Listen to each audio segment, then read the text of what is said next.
Hi hello viewers, എല്ലാവരും എന്ത് പറയുന്നു? സുഖമായിട്ടൊക്കെ ഇരിക്കുന്നോ? ഞങ്ങൾ സുഖമായിട്ടിരിക്കുന്നു. അപ്പോൾ ഞാൻ ഇന്ന് വന്നിട്ടുള്ളത് ഒരു ചോക്ലേറ്റ് കേക്ക് റെസിപ്പി ആയിട്ടാണ്. അപ്പോൾ അതിൻ്റെ ഇൻഗ്രീഡിയൻസിലേക്ക് നമുക്ക് പോയാലോ? അപ്പോൾ ഇതിനാവശ്യമായിട്ട് ഞാൻ ഒരു അര കപ്പ് ആട്ടയാണ് എടുത്തേക്കുന്നത്, ഗോതമ്പ് പൊടി. അതിലേക്ക് ഞാനൊരു 1/4 ടീസ്പൂൺ ബേക്കിംഗ് പൗഡർ ഇടുകയാണ്. നമുക്കിതിൽ ബേക്കിംഗ് സോഡയുടെ ആവശ്യമില്ല. പിന്നെ ഇതിലോട്ട് ഒരു 1.5 ടേബിൾ സ്പൂൺ കൊക്കോ പൗഡർ കൂടെ ഞാൻ ആഡ് ചെയ്യുകയാണ്. അത് കഴിഞ്ഞിട്ട് ഒരു നുള്ള് ഉപ്പിട്ടിട്ട് ഇതെല്ലാം കൂടെ ഒന്ന് അരിച്ചെടുക്കാം. ഞാൻ നേരത്തെ ചോക്ലേറ്റ് കേക്ക് ഉണ്ടാക്കിയതിൻ്റെ റെസിപ്പി ചാനലിൽ പോസ്റ്റ് ചെയ്തിട്ടുണ്ടായിരുന്നു, പക്ഷേ ഇത് വ്യത്യസ്തമായിട്ടാണ് ഉണ്ടാക്കുന്നത്. ഞാൻ ഈ മിക്സ് എല്ലാം കൂടെ ഒരു 3 വട്ടമാണ് അരിച്ചെടുക്കുന്നത്. ഇപ്പോൾ നമ്മുടെ ഡ്രൈ ഇൻഗ്രീഡിയൻസ് എല്ലാം റെഡി ആയിട്ടുണ്ട്. ഇനി നമുക്ക് നമ്മുടെ ബാക്കിയുള്ള കേക്ക് മിക്സ് ഒന്ന് വേഗം റെഡിയാക്കി എടുത്തിട്ട് വരാം. അതിന് വേണ്ടി ഒരു മുട്ടയാണ് ഞാൻ യൂസ് ചെയ്യുന്നത്. ആ ഒരു മുട്ടയിലേക്ക് ഞാൻ ഒരു 1/2 ടീസ്പൂൺ വാനില എസൻസ് കൂടെ ഒഴിച്ചിട്ട് ഒന്ന് നന്നായിട്ട് ബീറ്റ് ചെയ്തെടുക്കാൻ പോവാണ്.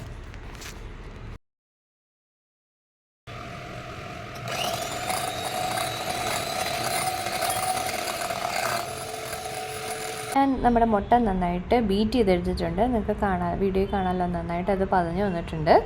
ഇനിയും ഇതിലേക്ക് ഞാൻ ഒരു 4 ടേബിൾ സ്പൂൺ പഞ്ചസാരയാണ് ഇടുന്നത്.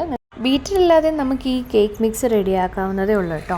അപ്പം എനിക്ക് ബീറ്റർ ഉള്ളതുകൊണ്ട് ബീറ്റർ യൂസ് ചെയ്തതേ ഉള്ളൂ.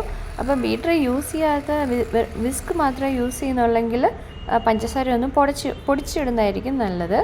ഇപ്പം അതുകൊണ്ടാണ് ഞാൻ ബീറ്റർ വെച്ച് ചെയ്യുന്നതുകൊണ്ടാണ് പഞ്ചസാര പൊടിക്കാഞ്ഞത്. ഇനി അപ്പോൾ അതിലേക്ക് ഞാൻ ഒരു 2.5 ടേബിൾ സ്പൂൺ തൈര് ആഡ് ചെയ്യുവാണ്. പുളിയില്ലാത്ത തൈര് വേണം കേട്ടോ, റൂം ടെമ്പറേച്ചറിലുള്ള. കഴിഞ്ഞ് ഞാൻ ഇതൊന്ന് ജസ്റ്റ് ഒന്ന് ബീറ്റ് ചെയ്തെടുത്തു. ഇനി അതിലേക്ക് ഒരു 50 ഗ്രാം ബട്ടറാണ് നമുക്ക് ആവശ്യമായിട്ടുള്ളത്. അപ്പോൾ ഞാൻ ബട്ടർ ഇട്ടിട്ട് ഇതൊന്ന് ഒന്ന് ബീറ്റ് ചെയ്തെടുക്കുകയാണ്. ബട്ടർ ഇട്ട് കഴിയുമ്പോൾ അത് ജസ്റ്റ് ഒന്ന് പിരിഞ്ഞ പോലൊക്കെ ഇരിക്കും. പിന്നെ നമ്മൾ ബീറ്റർ ഇട്ട് ചെയ്യുമ്പോൾ അവിടെ എല്ലാം ഒന്ന് മെസ്സാവുകയും ചെയ്യും, എല്ലായിടത്തും ഒന്ന് തെറിക്കുകയും ചെയ്യും കേട്ടോ. അപ്പം നമ്മൾ ഈ റെഡിയാക്കി വെച്ചേക്കുന്ന മിക്സിലേക്ക് നമുക്ക് നമ്മുടെ ഡ്രൈ ഇൻഗ്രീഡിയൻസ് ആഡ് ചെയ്യാവുന്നതാണ്.